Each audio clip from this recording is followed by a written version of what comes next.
Guys, ಎಲ್ಲರಿಗೂ all in one Kannada YouTube ಚಾನಲ್ಗೆ ಸ್ವಾಗತ. ಈ ಸೋಷಿಯಲ್ ಮೀಡಿಯಾದಲ್ಲಿ ಲೀಕ್ ವಿಡಿಯೋ ಅಂತ ಅದನ್ನು ಸ್ಕ್ಯಾಂಡಲ್ ಅಂತ ನೋಡೋಕೆ ಹ್ಯಾಬಿಟೇಟೆಡ್ ಆಗಿದ್ದೀವಿ.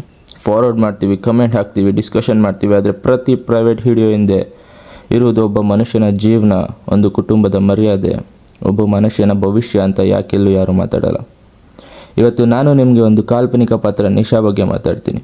ಇದು ಗಾಸಿಪ್ ಅಲ್ಲ, ಇದು ನಮ್ಮ ಸಮಾಜದ ಒಂದು ಸೀರಿಯಸ್ ಪ್ರಶ್ನೆ. ನಿಶಾ ಯಾರಾದರೂ ಸ್ಪೆಷಲ್ ಸೆಲೆಬ್ರಿಟಿ ಅಲ್ಲ. ಅವಳು ನಮ್ಮ ಕ್ಲಾಸ್ನಲ್ಲಿ ಇರುವ ಒಂದು ಹುಡುಗಿ ಆಗಿರ್ಬೋದು, ನಿಮ್ಮ ಆಫೀಸ್ನಲ್ಲಿ ವರ್ಕ್ ಮಾಡ್ತಾ ಇರೋ ಒಂದು ಕೊಲೀಗ್ ಆಗಿರ್ಬೋದು, ಅಥವಾ ನಿಜವಾಗ್ಲೂ ನಿಮ್ಮ ಮನೆ ತಂಗಿ, ನಿಮ್ಮ ಫ್ರೆಂಡ್ ಆಗಿರ್ಬೋದು. ಎಲ್ಲ ಕೇಳೋ ಫಸ್ಟ್ ಕ್ವಶನ್ ಏನು, ಅವಳು ಯಾಕೆ ರೆಕಾರ್ಡ್ ಮಾಡ್ಕೊಂಡ್ಲು ಅಂತ. ಬಟ್ ಯಾರು ಲೀಕ್ ಮಾಡಿದ್ದು ಅಂತ ಕ್ವಶನ್ ಕೇಳ್ತಿಲ್ಲ. ಎಲ್ಲ ಯಾಕೆ ರೆಕಾರ್ಡ್ ಮಾಡ್ಕೊಂಡ್ಲು ಅನ್ನೋದ್ರಲ್ಲಿ ಸ್ಟಕ್ ಆಗಿದ್ದೀವಿ. ವಿಡಿಯೋ ಮಾಡುವಾಗ ಕನ್ಸೆಂಟ್ ಇತ್ತು, ಬಟ್ ಲೀಕ್ ಮಾಡುವಾಗ ಕನ್ಸೆಂಟ್ ಇರಲಿಲ್ವಾ? ಹ್ಯುಮ್ಯಾನಿಟಿ ಇಲ್ಲ, ರೆಸ್ಪೆಕ್ಟ್ ಇಲ್ಲ. ಆದರೂ ಬ್ಲೇಮ್ ಎಲ್ಲ ಯಾರ ಮೇಲೆ? ವಿಡಿಯೋ ಲೀಕ್ ಮಾಡಿದವ್ರ ಮೇಲೆ ಅಲ್ಲ, ಆ ವಿಡಿಯೋದಲ್ಲಿ ಇದ್ದಿದ್ದ ವ್ಯಕ್ತಿ ಮೇಲೆ. ಇಲ್ಲಿ ಯಾರ್ದು ಸರಿ ಯಾರ್ದು ತಪ್ಪು ಅಂತ ನಾನು ಮಾತಾಡ್ತಿಲ್ಲ. ಅವರು ಮಾಡಿದ್ದು ತಪ್ಪು ಅನ್ನೋ ಆಗಿದ್ರೆ ಆ ವಿಡಿಯೋ ಲಿಂಕ್ ಸೆಂಡ್ ಮಾಡಿ, ಅದನ್ನು ಶೇರ್ ಮಾಡಿ ಅಂತ ಕಮೆಂಟ್ ಮಾಡುವ ನಾವು ಎಷ್ಟು ಮಟ್ಟಕ್ಕೆ ಸರಿ ಇದ್ದೀವಿ.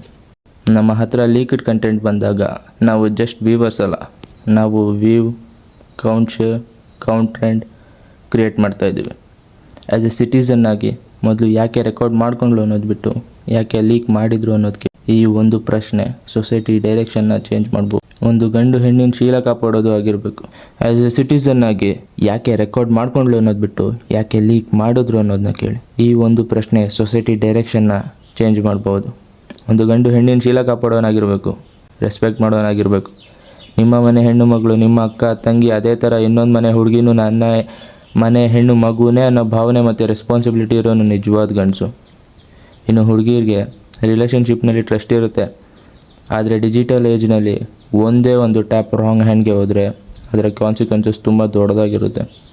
ಸೊ ಏನು ಮಾಡೋಕ್ಕೂ ಮುಂಚೆ ನಿಮ್ಮ ಅಪ್ಪ ಅಮ್ಮ ಎಲ್ಲದ್ರ ಬಗ್ಗೆ ಥಿಂಕ್ ಮಾಡಿ. ನಿನ್ನ ಫೋನ್ ಸ್ಕ್ರೀನ್ ಮೇಲೆ ನಾಳೆ ಇನ್ನೊಂದು ಲೀಕ್ಡ್ ವಿಡಿಯೋ ತಮ್ಮನೇಲಿ ಬರ್ಬೋದು. ಕ್ಯಾಪ್ಷನ್ ಇರ್ಬೋದು, ಡೋಂಟ್ ಮಿಸ್ ನೀವೆಮ್ಎಸ್ ಸ್ಕ್ಯಾಂಡಲ್ ಅಂತ.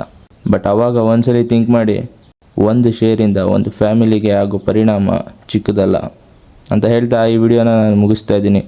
ವಿಡಿಯೋ ಇಷ್ಟ ಆಗಿದ್ರೆ ಲೈಕ್ ಮಾಡಿ, ಶೇರ್ ಮಾಡಿ, ಸಬ್ಸ್ಕ್ರೈಬ್ ಮಾಡಿ, ಸಪೋರ್ಟ್ ಮಾಡಿ ಅಂತ ಹೇಳ್ತಾ ಬಾಯ್. ಶುಭ ದಿನ.